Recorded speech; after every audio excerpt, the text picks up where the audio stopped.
एक बार निकुंज में एक लीला भई और किशोरी जी को सब सखियां समझा रही हैं, बोले तुम्हारो लाला बहुत चतुर है, बहुत ऐसो है, तुम बातें एक दूरी बनाए लो। तो राधा रानी बोली मैं दूरी ना बनाऊंगी।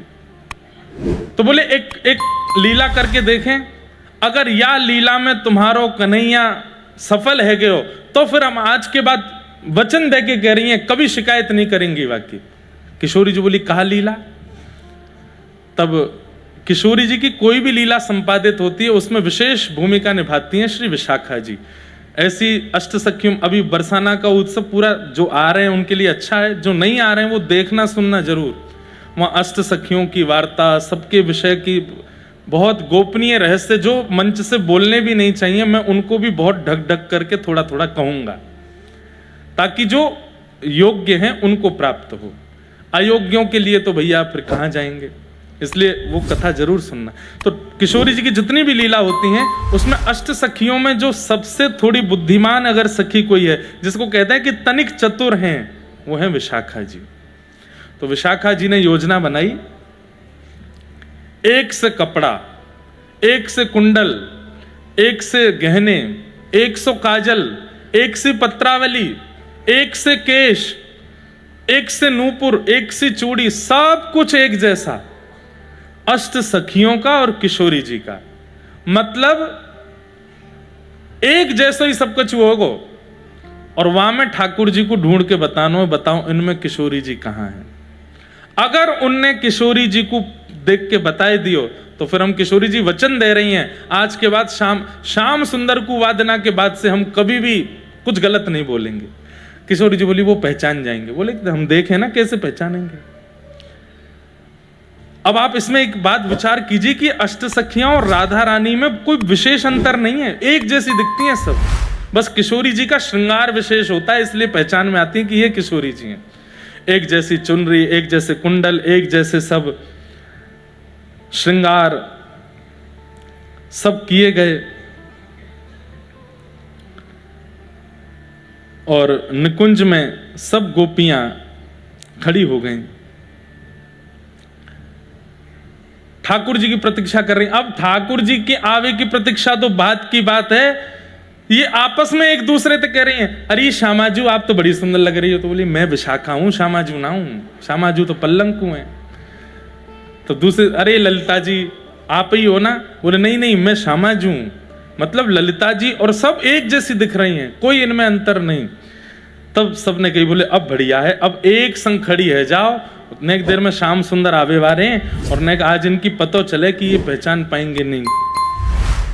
इतने में ही ठाकुर जी को आगमन भयो। ठाकुर जी जैसे ही पधारे आकर के ढूंढन लगे कहां हैं किशोरी जी। हे श्यामाजू, अब वो 8 खड़ी हैं वृक्षों के पास और 8 एक साथ एक ही स्वर में कह रही हैं हाँ श्याम सुंदर। अब यहां से भी स्वर, वहां से भी स्वर, उधर से भी स्वर, इधर से भी, 8 की 8 चारों तरफ घूम के खड़ी। ठाकुर जी अरे श्यामाजू, बोले मैं तो यहां खड़ी हूं, तो वहां जाए। अरे ये कैसी लीला कर रही हो किशोरी जी, आज इतने सारे रूपन में कैसे प्रकट भई हो? तब सब सखियां एक साथ सामने खड़ी हो गईं। 9 किशोरी जी खड़ी हैं, एक किशोरी जी और 8 सखियां। और तब सब सखियां कह रही हैं अब ढूंढ के बताओ हम में ते राधा रानी कौन है?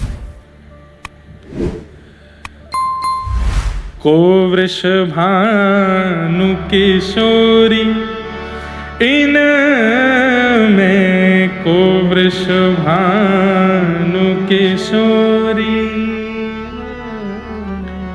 हम में से लाडली जी कौन है, ढूंढ के बताओ। आहा, ठाकुर जी एक एक किशोरी जी के स्वरूप के पास जामे, उन्हें जाकर के देखें, गौरते आंख में देखें, हाथन ने देखें, पामन, सब कुछ एक जैसा, पता ही नहीं चल रही है कौन है किशोरी जी। ठाकुर जी बोले आज तो मैं तगड़ो फंसो, कैसी लीला है रही है यहाँ पे। इतने में ही ठाकुर जी ने एक चतुराई करी, बोले मैं तो पहचान गए हो कौन सी है किशोरी जी। तो सब सखी बोली बताओ कौन सी हैं। सो दूर खड़े है करके ठाकुर जी एक सिंहासन पर बोले ये रही किशोरी जी। बोले ये रही, कहा है 8 9 खड़ी हैं, एक बताओ कौन सी है। अब बोले यही वाली हैं। बोले कौन सी वाली? बोले बालापन में इन्हीं सिखायो, बालापन में नहीं सिखायो, बहुविधि माखन चोरी, बहुविधि। माखन चोरी। अरे ये खड़ी तो है सामने, जबकि 9 की 9 खड़ी हैं। ऐसे करें ये खड़ी तो हैं। बोले कौन सी? बोले वही जिनने मुँह को बचपन में चोरी करनो सिखायो, घर घर में जाके माखन कैसे चुरानो, मटकी कैसे फोड़नी है, ग्वाल बालन के ऊपर कैसे चढ़ना है, गैया के सींग कैसे पकड़ने हैं, सबरो ऊधम इन्हीं तो मुँह को सिखायो। जैसे ही कही कि बालापन में इन्हीं सिखायो, बहुविधि माखन चोरी, इन्हीं मुँह को माखन चुरानो सिखायो, मेरी तो ये गुरु हैं चोरी की। इतने में किशोरी जी बोल पड़ी, मैंने कब सिखाया तुमको? ठाकुर जी बोली, ये वृषभानु किशोरी तुम में, ये वृषभानु। ललिता विशाखा बोली, सब कियो धयो चौपट कर दियो। काय को बोली आप? अरे मैंने जब चोरी सिखाई नहीं तो मैं काय को स्वीकार करूं? अरे ये तो हमें पता है कि आपने चोरी नहीं सिखाई है, वो तो उनको तरीका है बुलवावे को। श्याम सुंदर आके बोले भैया 9 सखी अगर एक संग किशोरी जी के साथ अष्ट सखी खड़ी है जाए तो ब्रह्मा भी नहीं पहचान पाएगा किशोरी जी कौन है। केवल किशोरी जी की पहचान उनके स्वभाव से हो सकती है, और उनका स्वभाव सरल है, निर्मल है। कोई रूप से पहचानना चाहे, कोई चाल से पहचानना चाहे, कोई श्रृंगार से पहचानना चाहे, किशोरी जी को नहीं पहचान पाएगो। किशोरी जी केवल स्वभाव से पता चलेंगे। ऐसी हमारी लाडली जी। तो इसलिए भैया स्वभाव में मधुरता ले आओ, स्वभाव में सरलता ले आओ, स्वभाव में सहजता ले आओ, भोलापन ले आओ।